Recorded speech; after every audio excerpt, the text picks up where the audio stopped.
2-minute warning on the press briefing. 2-minute warning on the press briefing. Thank you. Hi,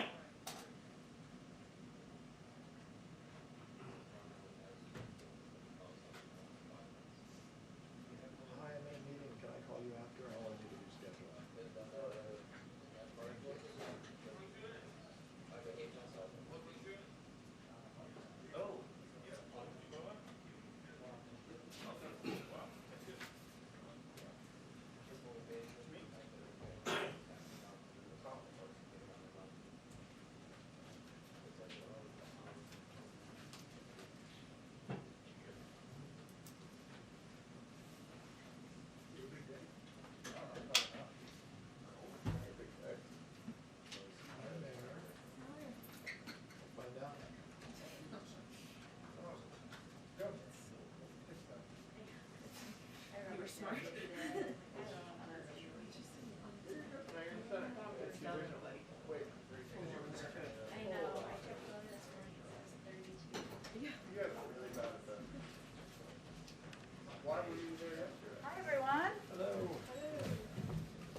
Okay.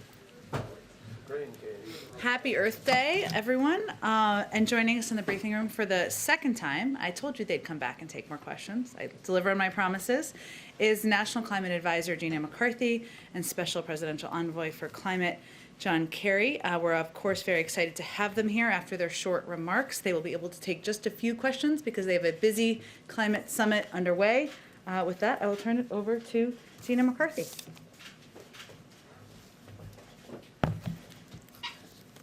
Thanks, Jen, and thanks, everybody.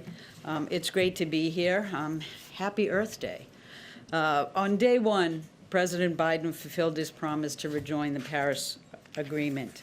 And as part of re-entering the Paris Agreement, the President launched a whole-of-government process that was organized through his Climate Task Force to establish the 2030 emissions target, which is known as the Nationally Determined Contribution, or NDC.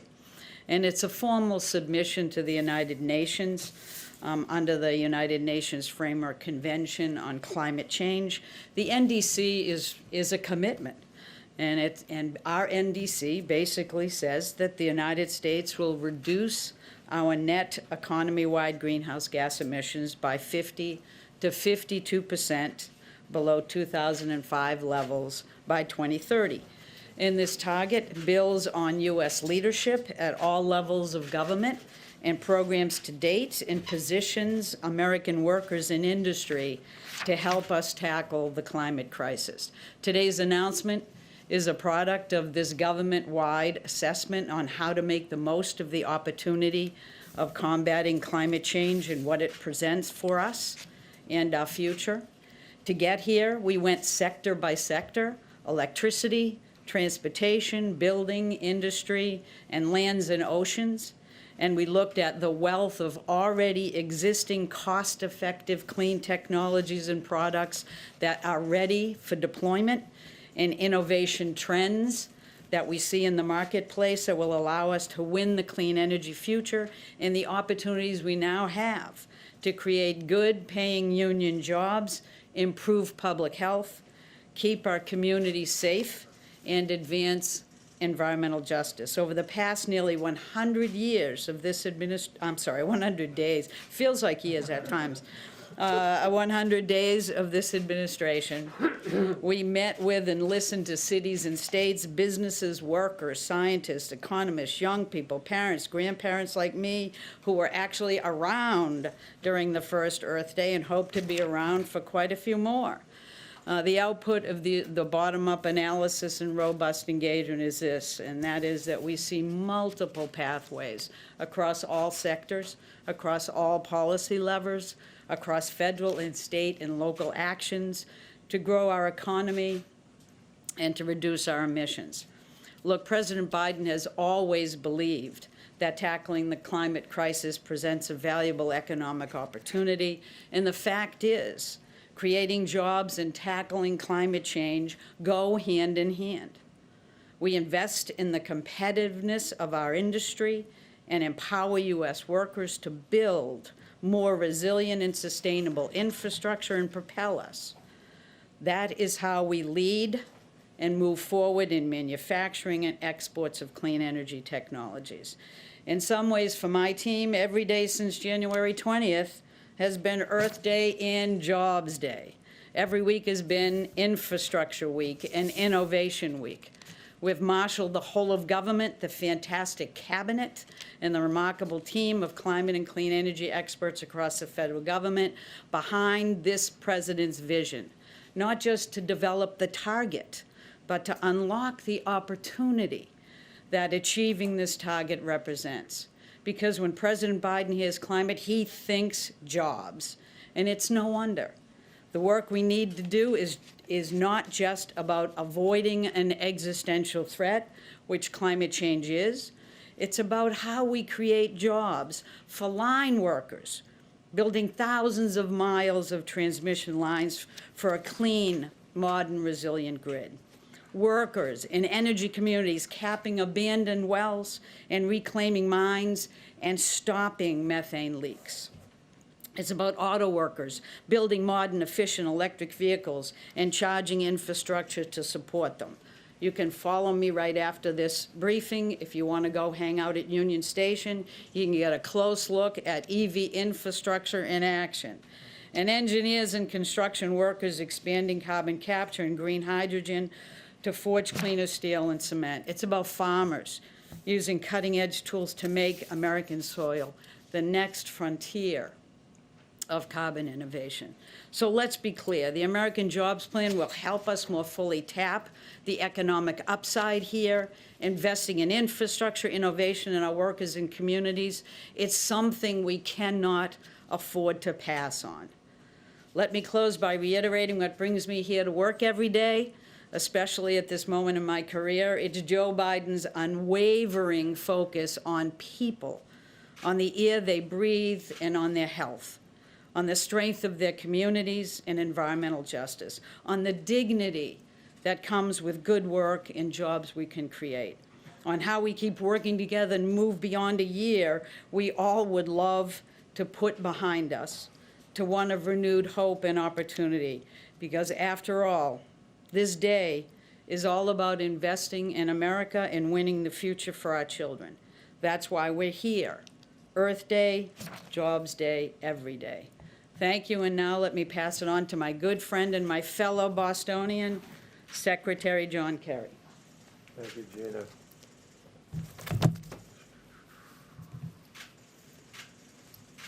Thank you very much, Gina. I'm really happy to be here to share this day and this subject matter with all of you.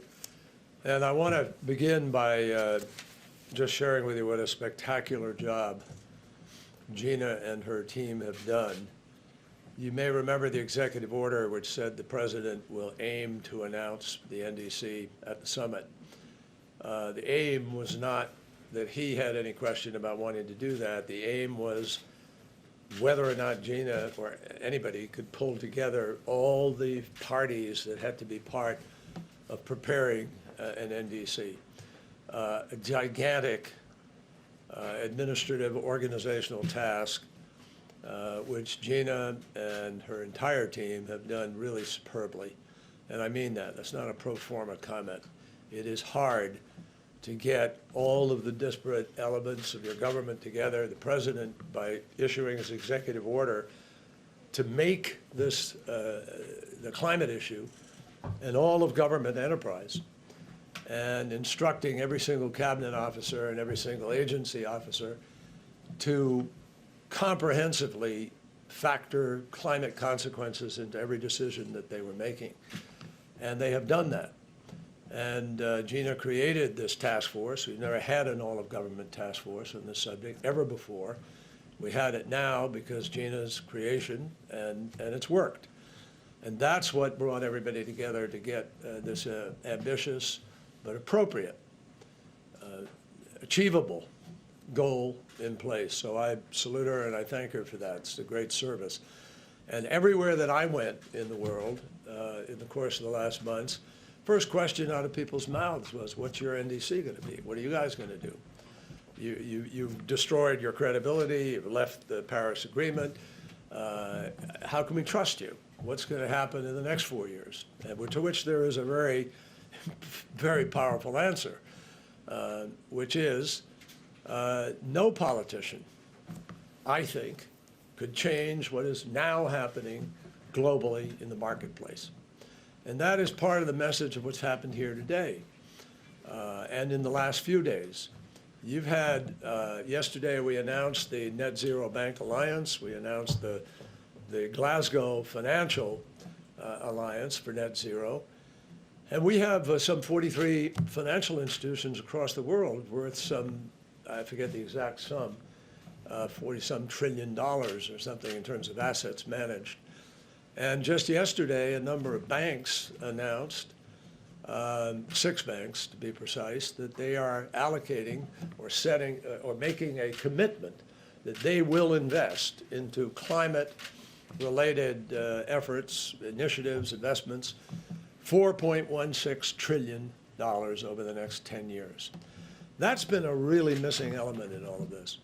So I'm really happy to be here today for a number of reasons. First of all, just parenthetically, 5 years ago today, I had my granddaughter on my knee in New York and signed the Paris Agreement. And that was a great moment for everybody in the world when everybody came together in New York excitedly to set out on this venture. Regrettably, without any facts, without any science, without any rationale that would be considered reasonable, the former president decided to pull out. He was the only president in the entire world, the only chief of state in the entire world who, without any scientific evidence, decided to pull out of the Paris Agreement. So when President Biden was elected, having made climate one of the most critical issues of his agenda, we had a big step to get up. We had to restore America's credibility. We had to prove that we were serious. And I think today does that in many ways. And not in a chauvinistic, in a way that's sort of inappropriate to our relationship with other countries, but in a way that reinforces the fact that this is multilateral, that we need to bring all the countries of the world to the table, and we all need to raise ambition. That's the central theme of this meeting today. We must all raise ambition. And you heard that in, I thought, profoundly meaningful, moving, understandably frustrated and angry words, tame for anger, words that came from Shea Bastida. And that's where a lot of the younger generation is today, appropriately pretty upset at the adults, the alleged adults, who are not getting their act together to make happen what needs to happen. We aren't there yet either, but today we built a huge foundational building block in the effort to get there. So the importance of today, in my judgment, is this: the world came together. President Xi, Prime Minister Modi, President Putin, presidents of small countries and big countries, President Macron, Chancellor of Germany, the EU itself, independently, people in the financial marketplace and others, all of them in agreement that this is a crisis. It is the climate crisis, and it's going to require an enormous lift to get where we need to go. So what happened today, just to underscore where we are, on January 19th, we were nowhere. We were in deficit with respect to our efforts. And because of President Biden's leadership and calling a summit and putting us on the line to do this, we now have about 55% of the global GDP committed to levels of reductions that keep faith with holding the Earth's temperature at 1.5 degrees. That is a big chunk of difference. And we've done that working with countries, sitting down with them, with Japan, with Korea, with Australia, with Indonesia, with India, with the Middle East, with 11 countries at one meeting where Even oil-producing countries stepped up and made things clear. Of course, China included, as well as some Latin American countries and African countries. So I'm pleased with where we are, but I'm not sanguine. The next 6 months of diplomacy are going to be absolutely critical to the capacity to make Glasgow what it needs to be. I do believe Glasgow remains our last best hope to be able to coalesce the world in the right direction and to get the critical mass of countries, of the 20 biggest emitters who are responsible for 81% of all the emissions. All 20 of them were here today. And almost all 20 of them were pledging to do additional things. So that's our job, is to be to clarify it over the course of these next weeks and months. I just clarify very quickly, Japan said they'd cut emissions 46 to 50% by 2030. Strong efforts towards achieving a 50% reduction, up from its existing 26% reduction. Canada strengthening from a current 30% to a 40 to 45%. The Republic of Korea terminating overseas coal finance and preparing to update its NDC consistent with the 2050 net zero goal. India, partnership with the United States to deploy 450 gigawatts of renewable power. Why is that important? Because if we can do that, which is where our finance component of this is so critical, if we do that, India is on track to hold the 1.5 degrees centigrade. So Argentina announced a package of important measures. UK last week just announced 78% target by 2035. And yesterday, EU announced a new law to embed the 55% reduction for 2030 and also the net zero. So, I think that it's progress, but we still have a heavy lift, and no one should doubt the challenges of the road ahead. So happy to be here. All right, I know we're very close to the tail end of when Gina has to go, so let's try to get around. Yeah, let Gina very go quickly. for all. Go ahead. Thank you. Secretary Kerry Bean first. When it comes to the pledge, how can you realistically make this pledge to the rest of the world when there's no guarantee that Republicans will get on board with your plan once you release it? Well, a lot of the plan is executable through just executive order. I'm going to let Gina speak to this, but a lot of the plan is executable through order. But that's the power of having the private sector here. That is the real reason why I'm saying to you that no politician in the future is going to do this, because all over the world, trillions of dollars, trillions of yen, trillions of euros are going to be heading into this new marketplace. And the future belongs to the countries, as you heard today from any number of leaders, that are the ones who develop hydrogen, green hydrogen fuel, or storage, or battery storage, or direct carbon capture from the atmosphere. Some technology is going to break through here, folks. And one of the things I know the president's thinking about is how to accelerate the innovation and the research and development that's going to push that curve. Gina, do you want to talk to that a little bit? Sure. Just to indicate to you that this is really a result of understanding what our authorities are at the federal government, but also what's happening at the local and state level. What's happening in the business community? What kind of technologies that are ready to be deployed now? How many jobs can be created by this? This is not just a bottoms up, it's also a values down. It's also looking at how we grow as a country and be sustainable.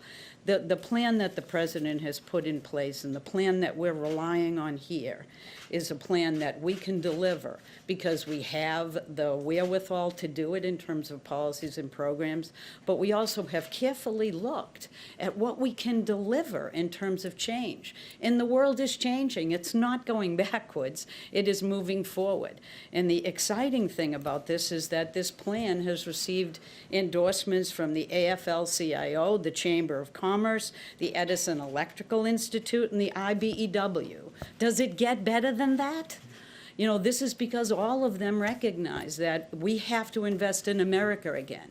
That's what the American Jobs Plan is all about. That's what we anticipate our country will do, because we know how to make this happen. We can put people back to work, and it's time for us to think about hope and opportunity and get past the year that we're finishing.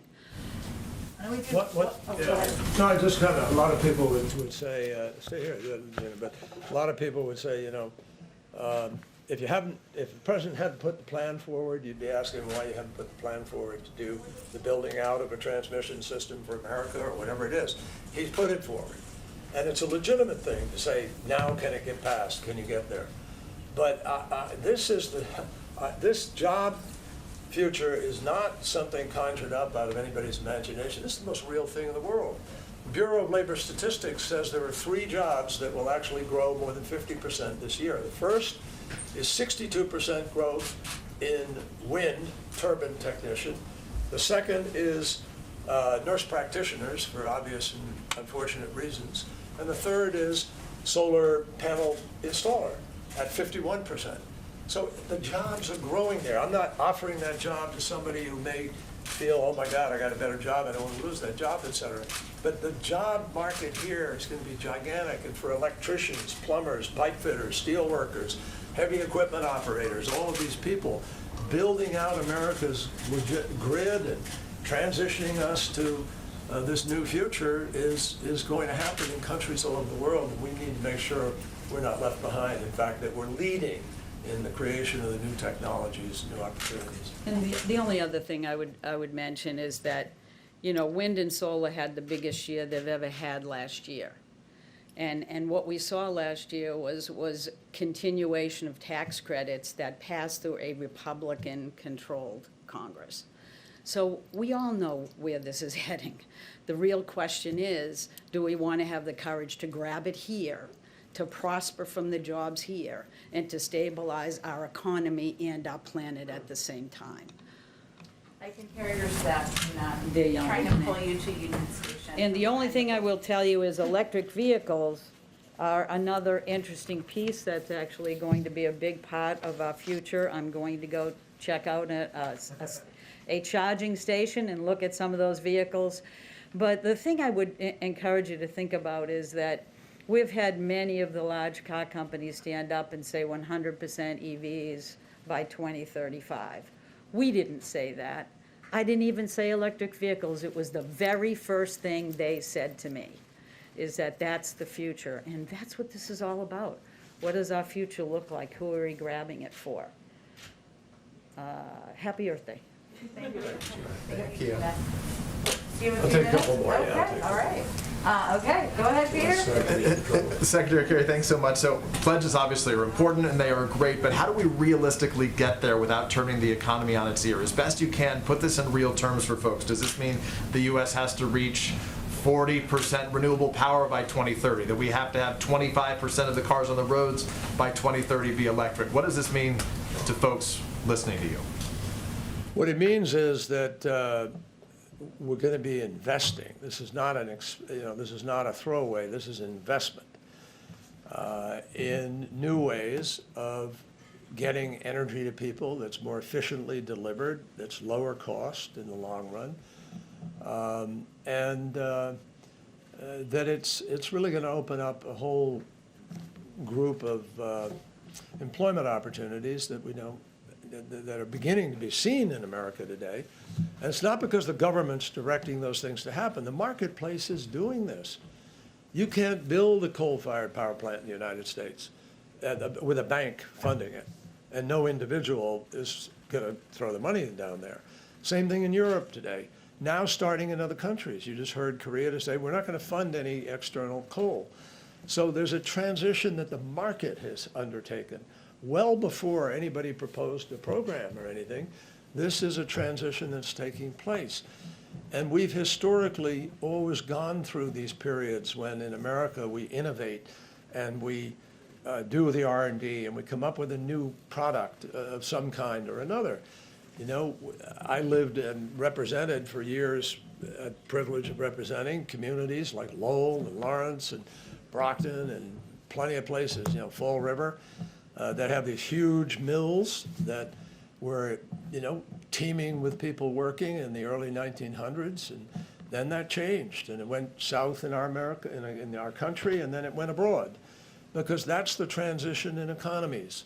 And it happened in the Industrial Revolution, it happened in the revolution of technology in the 1990s, and it's going to happen now. We always replace it with a different kind of, or some, new opportunity. And I don't think it's going to mean that much dislocation, frankly. It's going to mean some greater opportunity. What specifically can you probably can't give specific numbers to those things on electric vehicles on the road then, but given what you witnessed with the last president, what, if President Biden is not to win again in 2024, what specifically can you do now to make sure that the next president with a stroke of the pen can't reverse progress you're trying to make right now? I'll answer that very directly, but I want to begin by pointing out to you that there's a company called Tesla, which is the highest valued automobile company in the world. Why? All it makes is one product, electric vehicles. That is what is happening. That's a signal. That's the market saying, here we are. This is going to happen. And GM has now already announced on its own that they are only going to produce electric vehicles as of 2035. And Ford Motor Company, ask the president of Ford. I heard him at an event standing up and saying, the electric car is a better car. They love it. And now if you've driven one, but they're fabulous. They're really great.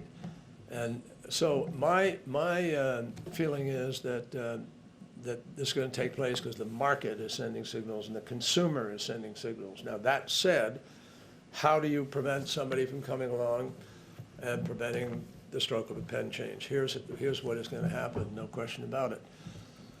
Because the world as a whole is moving in this direction, because these companies have made this critical, long-term, strategic marketing judgment, and that is the way the market's moving, no politician, no matter how demagogic or how potent and capable they are, is going to be able to change what that market is doing, because it will have moved. It'll have 4 years of entrenchment, and those jobs will be there. And people will see that this is the product people want to buy. And they will also increasingly, I believe, more and more convinced by the heat in the summer, by the floods, by the weather, by the intensity of storms, by the rising of sea level, that we got to get moving. And I don't think anybody's going to get back from that fast, because we're way behind the 8 ball on that. And the chances of seeing more damage before we see the progress is very, very real. We do one or two more. Go ahead, Jeff. Thanks, Jen. Secretary Kerry, President Putin and Bolsonaro today both threw a little bit of shade at the United States with their comments about historical emissions. I was wondering, what's your take on their plans and your response to those criticisms, and whether or not you have an intention to travel to those countries? Well, at some point, probably travel will be warranted. We've been in conversations with both, with their teams on this subject. We're not at a place where we feel like we're prepared to, make the journey, because there's a sense that there may be something concrete that we can define. But I think there may be chances of it. I listened to President Putin today. I thought he was pretty rational and put some decent visionary thoughts on about things we might want to be looking at and cooperating together. And he talked about that possibility. So just as with China, where we found a way to try to at least create this chain, this line of communication, and where we have a long way to go, but it's a beginning, and that's the nature of diplomacy. But I think that we're in a place where we will have the ability to be able to create enough progress with other countries that those countries are going to come along too. And I sense from both of them, some of the comments that President Bolsonaro made today surprised me for their, that's pretty good. That works if you do those things. The question is, will they do them? And the question is, what's the follow-through and enforcement? Now, one of the things you ought to take note of is this program, the TRACE program, which Al Gore and different entities have been involved in, which is now the satellite capacity to measure in real time what the footprint is of corporations or countries all around the world. And so there's no hiding anymore. And there's going to be real-time tracking. And that's one of the things that will come out of Glasgow, I think, is sort of what's the accountability structure going to be here for countries to be able to move. So I think that, Russia has reduced some emissions. Their economy is very different from ours and a lot of people on the planet. It's mostly gas-based, as we know. That presents challenges for them going forward. So I think there's room to hopefully have a discussion about this, and we'll see if we can find some common ground. I think that's the most important summary of what I heard in terms of their comments today. Do you think the 50 to 52% that the president unveiled today that Gina McCarthy put together is far enough for the U.S.? I think it's doable. It's a tough. It's not easy. Is it doable? Yes. Will we probably exceed it? I suspect yes. I think a lot of us will wind up exceeding the predictions we're making because we're measuring predictions by the economies we have today and by the technologies we have today. But 5 years from now, we may have a major breakthrough on batteries, on storage, on green hydrogen, on direct air carbon capture. There's so many things out there that people are chasing and working on. And that's part of the value of the sort of the investment and venture capital business. I mean, people are looking to be the entity that hits pay dirt with the patent on the best storage system that there is. And whoever does that will make more money than Jeff Bezos pretty quickly. It's going to be a big deal. Green hydrogen, there are a whole bunch of countries working on hydrogen and green. And if you can bring it up to scale at a cost that is not prohibitive, so you're competitive with other things, it starts to take off. I think these things are going to happen. I'll tell you, I'm genuinely optimistic because so much is beginning to happen. And because I believe in our ingenuity and our capacity. I know President Biden does. I've heard him talk about it. He believes we can do anything. You've heard him say it. And think about it. We are the country that went to the moon. And we didn't know how we were going to get there when President Kennedy announced that goal, but we did it. We are the country that invented the internet. Some people might regret that today, but we did that. We also got vaccines that are working, and we've shown we have the ability to get them out and put them in people's arms. So I believe that we have the ability. When you talk to Raphael Reif, the president of MIT, and you listen to what they're trying to do at MIT or at Stanford or at Caltech or a number of other tech colleges and universities in America, if we were to join forces, as we're going to try to with other efforts around the world, we think there are just great opportunities.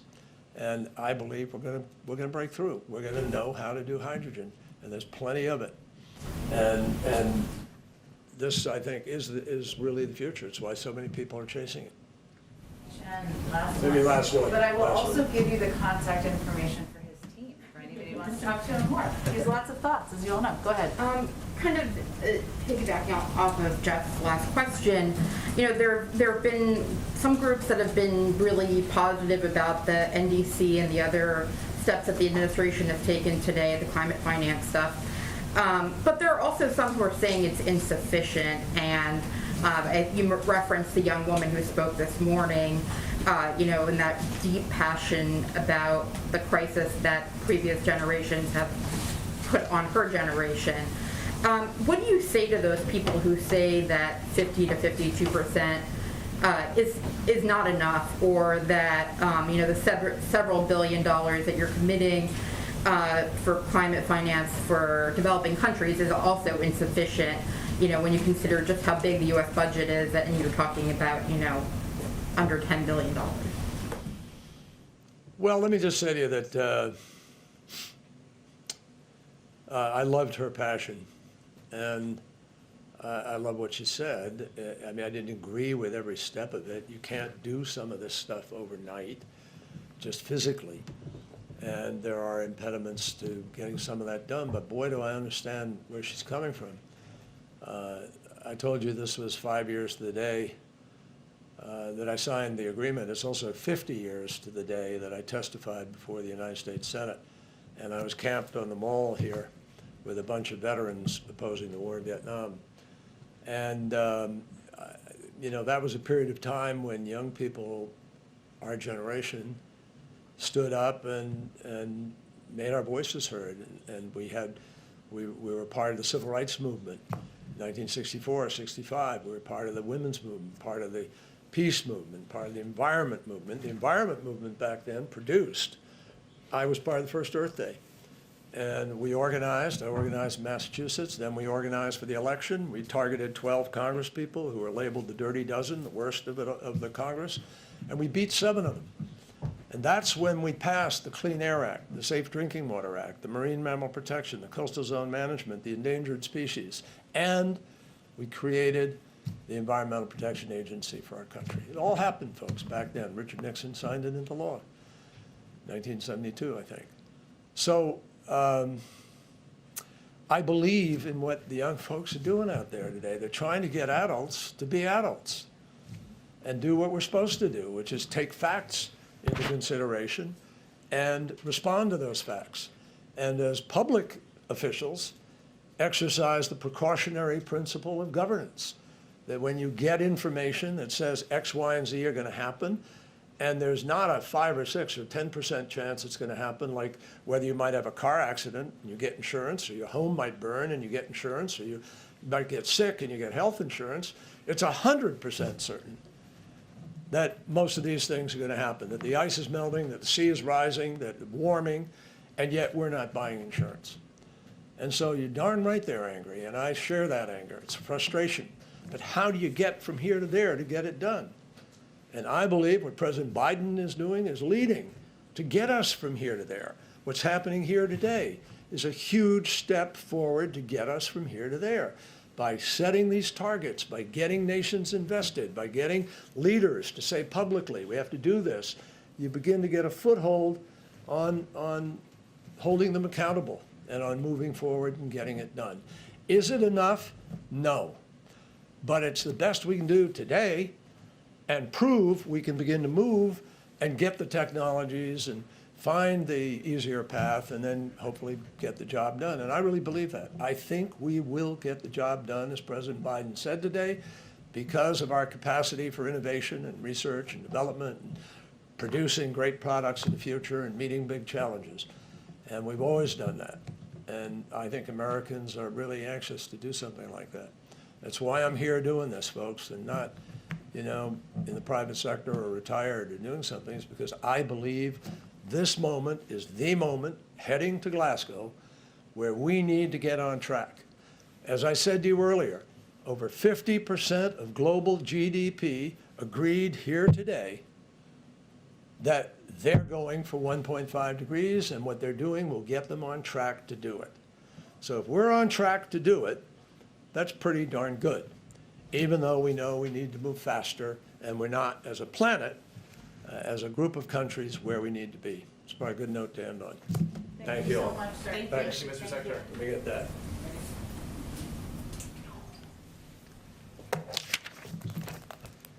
Are you now stepping up for your... No, I've got to do the briefing now. I'll call you later. Thanks. Okay. See how it was so great to work for him several times over? Okay, a couple, I think I just have 1 or 2 more items for you at the top, just one more. As you saw this morning, the latest unemployment insurance claims came out. They provide a welcome sign that our economy is slowly healing, and also provide a reminder of the importance of both the pandemic programs extended by the American Rescue Plan and the 200 million shots we've gotten into the arms of Americans in less than 100 days. While these weekly numbers can be volatile, we are encouraged by the fact that the 4-week average is also down. It demonstrates that the administration's combined efforts are building confidence in our economy, and that the president's approach can both create good-paying jobs and address the climate crisis. With that, why don't we go onward to you? Thank you. New York Times is reporting that the next phase of the Americans Family Plan will include tax increases on the wealthy to help pay for human infrastructure like education. Can you confirm any of the details that tax increases are in the offing? Well, first, let me just reiterate the president remains committed to his campaign commitment of not raising taxes for anyone making less than $400,000 a year, and that will certainly be reflected in his proposal he makes next week. Let me also say that you can expect that he'll outline the details of the American Families Plan in his joint session address to Congress next Wednesday, April 28th. But I will also say that he's continuing to meet, despite how busy it is around here with the climate summit, with his policy team, and will be over the coming days to finalize the details of the package, including the investments in areas like childcare, education, and other areas that are big priorities to him that we've talked about, as well as the pay-fors. So I can't get ahead. I'm not going to get ahead of him making final decisions, but the package will be laid out in the speech next week. It will focus on the areas that we've outlined: childcare, education, historic investments in those, and as he did with the American Jobs Plan, he will also propose a way to pay for it. And if I could just very quickly, some Republican lawmakers put out a slimmer infrastructure plan. Includes roads, water, some broadband, some things that the president wants in his plan, but it's smaller. Any reaction to the plan, and do you guys see it as a legitimate starting point for a conversation?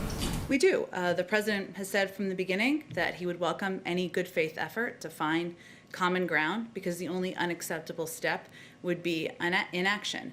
We've seen some top-line proposal or top-line details, as you all have reported on. We're looking forward to reviewing the details of the proposal. We would expect the next steps would be a full briefing and conversations on a staff level that will continue over the coming days, and an exchange of ideas from there. And then we'd also expect, I would expect, that you should all expect the president to invite members to the White House soon after the joint session address. But we certainly welcome any good faith effort and certainly see this as that, but there are a lot of details to discuss and a lot of exchanges of ideas to happen over the coming days.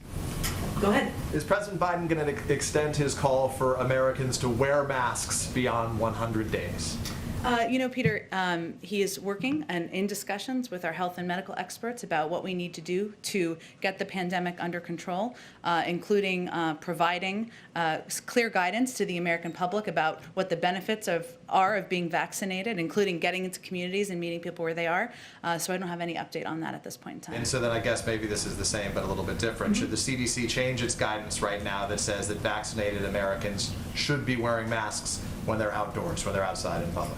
We're going to leave that to them to determine and to announce, and obviously we would follow and abide by their guidance, and certainly recommend that the American people do as well. Let me ask a quick last one then Sure. on Armenian genocide. Should we expect President Biden in the course of the next several days, perhaps this weekend, to make any formal announcements recognizing Armenian genocide?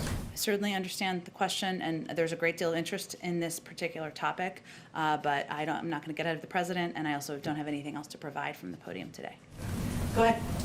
Back on trying to reach this 50 to 52% reduction goal, many of the measures that you've pointed to are ones that are included in this broader infrastructure plan. If you can't get this plan passed, though, can you still reach that target? Well, our view is that there are multiple pathways for each economic sector of the economy that produces greenhouse gases, including electricity, transportation, buildings, industry, and lands, to make adjustments and changes, some through executive action, some through passing legislation, some through the steps, as Gina and our envoy alluded to, private sector taking steps on their own. So, just to give you a couple of examples, we, of course, have set a goal to reach 100% carbon pollution-free electricity by 2035, which can be achieved through multiple cost-effective pathways, each resulting in meaningful emissions reductions in this decade. That's a step that is already underway. We can create good-paying jobs and cut emissions and energy costs for families by supporting efficiency upgrades. That's another area where it would have an impact. We can reduce emissions from the transportation sector by reducing tailpipe emissions and boosting the efficiency of cars and trucks, something the president has talked about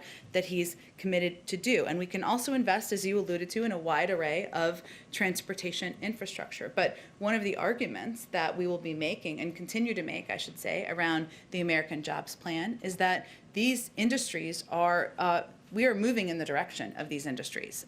These are the industries of the future. The big question is whether we are going to lead that effort or not, or is China going to lead that effort? And the meetings today and tomorrow are just a reminder that the world is moving in this direction. So we either get on board and lead or we don't, and there may be a disagreement about that.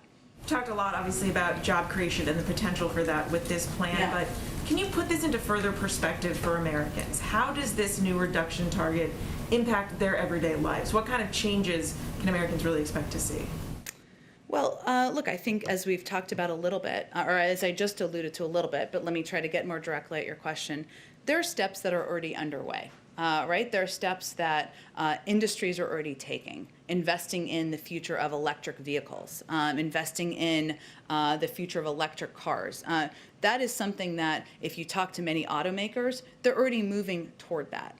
I think the question here maybe is less for Americans. It is for Americans in the sense of what is your government going to do to help ensure we are on the path to make this a job-creating opportunity for the American people. You know, how are we going to prepare and invest in industries now so that your children and your grandchildren have opportunities in these industries that are growing? But this is already where the private sector is going. This is already where the jobs are in the future. So what we're really questioning now is how we can incentivize and how we can prepare the economy and opportunities for the next generation. Go ahead. Thanks, Jen. You just mentioned, and Secretary Kerry mentioned, the fact that the market is already heading towards electric vehicles. There's no turning back from that. It's an unstoppable force. If that's the case, why should taxpayers pay for 500,000 electric vehicle charging stations? Isn't that something that will get taken care of by the market? You know, I think there's a role for government to play. Our view, the president's view, is there's a role for government to play to incentivize, to ensure that there is continued movement in this direction. But there's also a great deal, a lot of the investment that's in the American Jobs Plan is about ensuring that there are industries and jobs that are created in sectors in the future to help the next generation survive and prosper. So yes, there is a private sector partnership here. There's a role of the private sector, but our view is there's also a role of the public sector, and that this is these are industries that are also going to create jobs, and that's part of the role we can play. You know, and I know there's been criticism out there, or questions about how this is going to impact job creation today, right? And job creation in our economy today, or some criticism, I should say, from some Republicans in Congress that I've read this morning, seen on Twitter. But you know, the president is somebody who will be the first in history to create 1 million jobs in his first 100 days in office. He's on track for that, in our view. And a lot of these critics are the same people who advocated for the policies of the last administration, in the last president who oversaw an economy that lost more jobs than any president since Herbert Hoover. It's quite a name. So join us on the journey. We feel clean jobs can be good jobs, can create millions of jobs in the future. And that's, I think, what we're conveying to the American public. I want to go back to taxes for a moment because the Dow is down about 350 points on reports that the Biden administration is going to propose doubling, essentially, the capital gains rate for high-income Americans. Can you tell us any more about that plan? And do you have any concerns that that would discourage long-term investing? Well, we're still finalizing what the pay-fors look like, but I will say that the president's calculation is that there's a need to modernize our infrastructure, there's a need to invest in childcare, there's a need to invest in early childhood education and making our kids and the workers of the next generation more competitive, and he should propose a way to pay for it. His view is that can be on the backs of the wealthiest Americans who can afford it, and corporations and businesses who can afford it. And his view, and the view of our economic team, is that that won't have a negative impact. there are alternative views, or there are proposals that don't exist yet on how to pay for it. That will be a part of the discussion. But he stays firm to his commitment to not raise taxes on Americans making under $400,000 a year, and he'll have a range of proposals on how to pay for his plans to invest in education and childcare. Got it. And then finally, can you tell us anything about these reports that the Pentagon has been investigating suspected directed energy attacks likely by the Russians against U.S. troops? Well, I believe the head of a very high-level member of the military spoke to this and denied those accusations or allegations and said there were no, he did not have any evidence of those reports, and that's in some of the stories now. So, go ahead.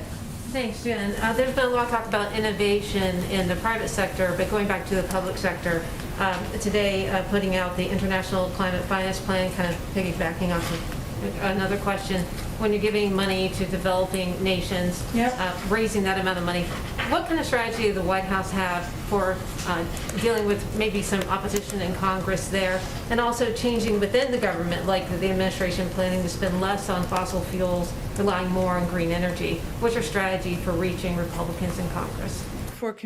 About the importance of doing this? About how to, get them to raise the amount of money they're going to developing nations, and the importance of doing it. But also, the wheels of government sometimes turn slowly, and you're talking about a lot about the industry innovation, but getting the government on board, the federal government, Congress on board with the plan. Some of this commitment, I think, as you're alluding to, of the climate finance announcement is asking Congress to appropriate the $1.25 billion. Is that what you're talking about, for the Green Climate Fund? And we're obviously going to have to work with Congress on that. I think our collective view here is that it is not, the United States is a major emitter in the world. We're not the only emitter, and that in order to address the climate crisis, we need to work with developing countries to ensure they have the resources to help meet those obligations. That's certainly the proposal and the pitch we would be making. We're not saying it's going to be easy, but that would be the pitch we'd be making around that finance. When you might make a pitch like that, when that might be coming up? With members or with members, yeah. Well, certainly we just announced it today, and I expect we'd have conversations soon with members about the importance of moving this forward. And one more question for a colleague. Yeah. Looking for a reaction to the apparent pullback of Russian troops along the border of Ukraine. Do you know if the president is going to speak with President Putin about this reported plan to move troops away from that border by May 1st?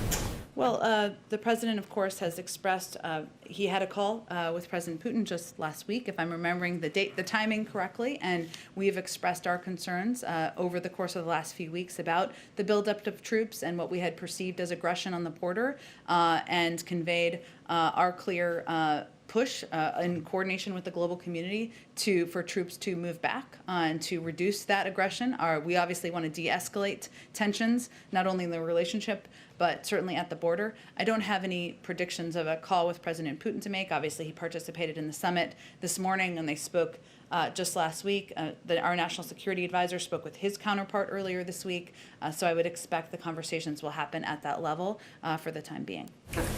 Go ahead. I just want to circle back on Russia again. So Navalny's health is continuing to deteriorate, and I know that you had said, along with National Security Advisor, that you've made clear to Russia that there will be consequences if he dies. But I'm wondering if there's anything you could say about what the administration is willing to do now, or communicating to the Russians now, about the need to get him out before he does die. Well, to be clear, Jake Sullivan, our national security advisor, had a conversation with his counterpart just a few days ago where this was certainly part of the discussion and conveying not just the consequences, but certainly our call for and our push for him to be treated with humanity and also to be released. And that continues to be a message that we are conveying clearly. I will say that we have found in diplomacy that sometimes those conversations and the content of them and the level of them and the number of them need to happen privately, and that is a more constructive way to reach our outcome. So we are conducting our strategy through that prism. Is the administration considering any additional sanctions on perhaps the oligarchs that Navalny had listed prior to his arrest in January, saying that these are the people that if sanctioned, it would really kind of change Putin's behavior definitely. Well, as you know, because I know you cover this closely, we issued just earlier in March, I should say, in coordination with Europeans, a number of sanctions. We obviously reserve the right to issue additional sanctions in the future. The executive order the president signed just last week gives us authority to do that on individuals or industries. But obviously, our objective here and our focus and our hope is that that Mr. Navalny will be treated with humanity and kept safe, and of course ultimately be released. And my last one, is there anything you can say about additional Nord Stream 2 sanctions or what the administration is planning on designating additional entities? I don't have anything to predict for you. We continue to believe that is a bad deal, and we continue to convey that not just directly with a range of counterparts, including the Europeans. Go ahead, Jeff. Jen, you mentioned that the president will lay out his plans for the American Jobs Plan. American Families Plan. Sorry, thank you. It's a lot to keep track of, I know. They sound similar. Next week. Can you give us a sense of what else he plans to unveil at his joint address?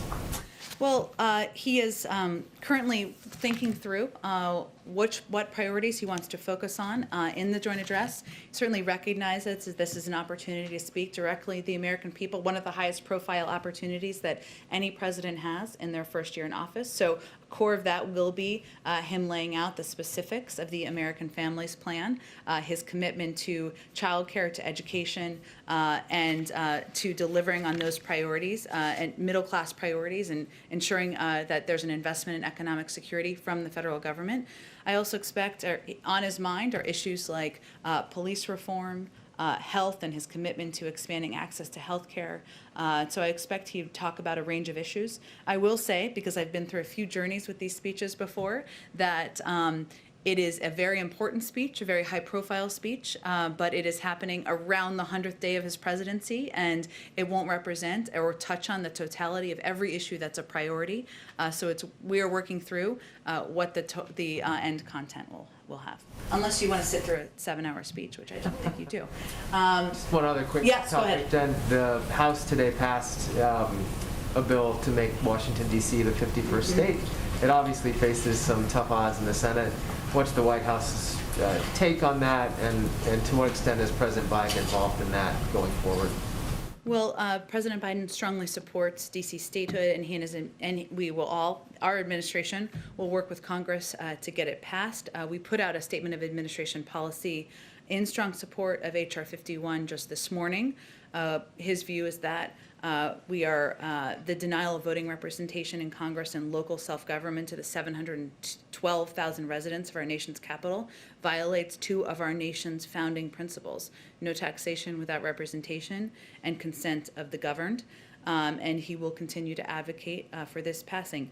I will also note an interesting detail I didn't know until this morning is that there are a number of members, of course, of the armed forces, retired military, who of course live in the District of Columbia and are denied as a result of having the lack of statehood, the rights that many others around the country have. So there are a number of issues why this is absolutely the right step, and the president will continue to advocate for it.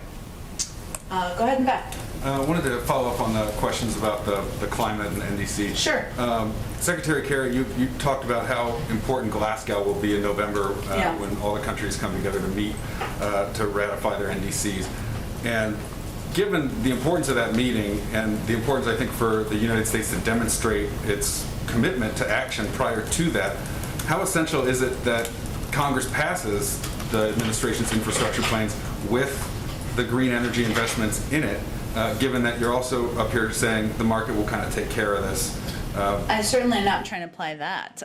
The market's part of it, and the private sector is part of it. And I think that's an important component of the very good question of, how will we ensure that these changes are ingrained in the future? But there is absolutely a role for government to play, some through executive action, some through legislation. The president wants to sign the American Jobs Plan into law this summer. So that gives us ample time, ample room between that timeline and when Glasgow will happen. But we also believe that there are a number of pathways to meeting our goals and meeting our objectives, and we certainly hope to move forward on a number of them in advance of that meeting in November. So it sounds like you're saying that's not the only way that the U.S. can demonstrate its commitment to action prior to November. Correct. There are a number of pathways that include steps that can be taken within each sector or steps that can be taken by the government or local governments in partnership with a range of sectors. So we see a range of pathways to get to that, keep moving forward toward that goal. Just one other question about your response to the initial overtures from Republicans on the infrastructure package. You said you do see that as a good faith effort. It's roughly a quarter of the size, top line number that the administration is proposing. Back during the COVID relief talks, when Republicans proposed a number that was roughly a third of what the administration wanted, you dismissed them pretty quickly. What's different about this situation and this policy proposal compared to the relief package, where you seem willing to take Republicans where they are and maybe allow more time for? Well, I think, one, it's the beginning of a discussion, right? And the next steps will be conversations at the staff level, conversations between senior members of our administration, members of Congress, appropriate committee staff through the course of next week. And then, as I noted, the president will invite members down to the White House. But there are a lot of details to be discussed. The American Rescue Plan, but we do see them differently. The American Rescue Plan was an emergency package. We were trying to deal with what we saw continues to be an emergency fight against a global pandemic, a situation where more than 10 million people were out of work. Obviously, we've seen some progress, still more work to be done. And the president felt it was imperative that the size of that package, the scope of that package met the moment and that it happened quickly. We have a little bit more time here, and we are very open to hearing a range of mechanisms, a range of options for moving this package forward. There could be smaller packages that pass. There could be different mechanisms for moving things forward. And we think it can be done on a bipartisan basis. And so we're looking for the opportunity to do that. Go ahead, Jen. You mentioned this $400,000 a year level for, nobody's taxes will be raised above that. But there's been some confusion or lack of clarity around whether that's individuals or couples or families. So what is the actual 400,000 definition? Individuals. Okay. But I understand the question, and there'll be more specifics about any of these tax proposals when we lay out the plan. Thank you. Go ahead. Thank you. So it's a question related to the president's upcoming speech on Wednesday. I'm wondering if you could talk a little bit about why it was important for the president to actually deliver the speech at the Capitol building versus, remotely here from the White House, given everything that happened on January 6th and given the concerns about, the coronavirus. Why is it important for him to, physically be there?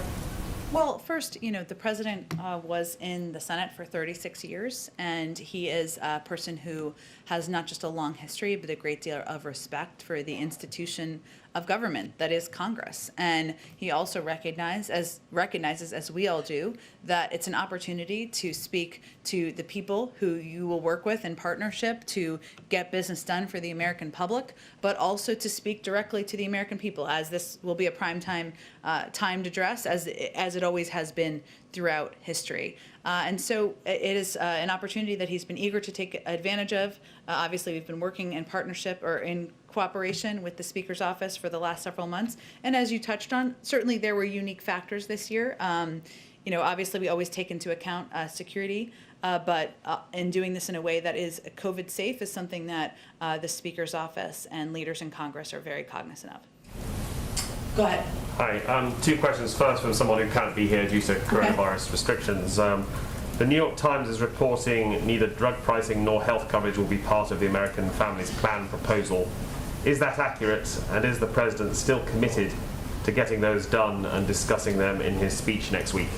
Well, I expect the president, as I noted, to talk about the American Families Plan in his joint address, as well as a number of other issues, as I answered in response to Jeff's question, important to him, including health care, the need to put in place police reforms. He's made clear his commitment to expanding access to health care. It's why he opened a special enrollment period during this pandemic. We're excited by the progress we've made. More than 500,000 Americans have signed up for coverage since the president was inaugurated. It's why he put into the American Rescue Plan subsidies to make it more cost effective for many Americans. And of course, the president's number one priority has been tackling the greatest health crisis our country has faced in generations. And just a reminder, again, this is a speech. It is an important moment, it is an opportunity to lay out his agenda, but it will not represent the totality of every proposal he wants to achieve during the course of his presidency. It is also still being finalized, and the president will do some thinking work himself on it over the coming days. On a very different note, obviously the president played golf at the weekend. Is there anything else you can tell us about how he spends his evenings and weekends? Is he reading books? Is he listening to music? Is he watching movies? What does he do? Look, the president is very close with his family, not just Dr. Biden, of course, but his grandchildren, and he has the opportunity to see them at times over the weekend and also see his kids, and that's important to him, an important way of how he spends time. Like many Americans, of course, he enjoys movies, and he has 2 dogs he loves, and I would say I think he likes to spend time with family and loved ones and take a moment to take a breath, just like most people across the country do when he has the limited amount of free time you have as leader of the free world. Go ahead, George. Yeah, thanks, Jen. Has everyone on the White House staff now been vaccinated, especially those who come in contact with the president? It's been a priority, George. I'll have to get back to you on the specific numbers, and we've tried to be quite transparent about that, and I'm happy to do that. It's been a priority, of course, to ensure that the White House staff, especially those who have close contact with the president, are vaccinated. But every member of the White House staff, as you well know from covering this place, I don't think that would be accurate at this point in time, but we'll check on the numbers. I will just reiterate or restate that we also take a number of precautions, including, of course, wearing N95 masks when we are in meetings. We have very limited meetings. There's a very limited footprint in the White House. We have also a number of staff who are working from home still, who would normally be working on the complex. So, but we're working to vaccinate staff. I'll see if we can get an updated number to you and others who are interested in that. Acknowledging that the White House is not a normal workspace, Yeah. what are you looking for that would allow you to make the decision that the president doesn't have to wear a mask when he's around people who've been tested and vaccinated? I expect, just like all of you and like many Americans across the country, we're going to wait for the health and medical experts to provide guidance on when it is safe to do exactly that. Go ahead in the back. Thank you, Jen. Two climate summit questions. Sure. Secretary Kerry yesterday, he said without China at the table, there's simply no way to resolve the climate crisis. How will the U.S. work with China in the field of climate? Well, Secretary Kerry has already had discussions, and I expect we'll have, I was talking to him right before we came out here, we'll have follow-up questions after President Xi's remarks this morning, our follow-up conversations. There's no question that China has an important role to play in working with the global community to help reduce greenhouse gas emissions, address our climate crisis. That was the case when the Paris Climate Agreement was signed 5 years ago and continues to be the case today. And also the credibility issue. Market matters, but government matters too. Can you guarantee the United States can follow through its commitment until 2030? That's absolutely what our commitment is to not just lay out goals, but to take steps to achieve it. And we have a number of pathways to get there. The president has identified the climate as one of the 4 crises facing his presidency. And the fact that we are hosting a global climate summit under 100 days of his presidency certainly speaks to how important it is. Go ahead. Do you know what administration in office in 2030 the U.S. will carry out its commitment? Well, again, I think as my colleagues here spoke to, this is where the private sector is going. This is where government is going. These are industries that are going to create jobs in the future, and we certainly have every expectation and hope that future administrations will deliver on the groundwork we do over the next several years. Go ahead. Thank you, Jen. I have a couple of questions, if I may. One, on today's the first anniversary of the murder, disappearance of the soldier Vanessa Guillen of Fort Hood, Texas. A family is still asking. They held a press conference today asking this Biden administration for justice. They want to meet with the president. Is the president aware of the case, and would he be willing to meet with the family? He's certainly aware of the case, as we all are, and know the family has been heartbroken. I didn't see the press conference this morning, but have certainly followed the case myself. I don't have any planned meetings or commitments to read out from here. And then on Tuesday, when the Hispanic Caucus was here, they said that the president committed to putting together a sort of a task force on an emergency basis to send to the border when there are surges of migrants coming in. Is this something that the president would work on right away? Could we see such a task force go to the border in the next few months? I'd have to check on what the specifics of that are. I mean, we have already sent DART teams to some of these countries in the region to help address and provide additional humanitarian assistance. I don't know if there was a reference to that. We've also worked with a number of countries in Central America to help increase personnel and resources at the border to reduce the influx or movement of migrants to our own border, but I'd have to check on what the specifics of that actually are. And the last one on the climate Sure. summit today, do you have any idea why the Mexican young lady who spoke, she's a Batista, came in before she was supposed to, why she was moved up on the agenda today? I'd have to check on her schedule. I don't know why sometimes things move in the schedule. As you saw this morning, there was an enormous Herculean technological effort underway here, and sometimes there are movements in schedule because of that, but we're happy to check on that for you too. Great. Thanks, everyone. Thanks for being so patient in your seats. I should have brought snacks today, you know? I can bring snacks tomorrow? Okay. Okay, great. COVID safe, a little snack bag for everyone. It'll be yesterday's food. Yeah, exactly.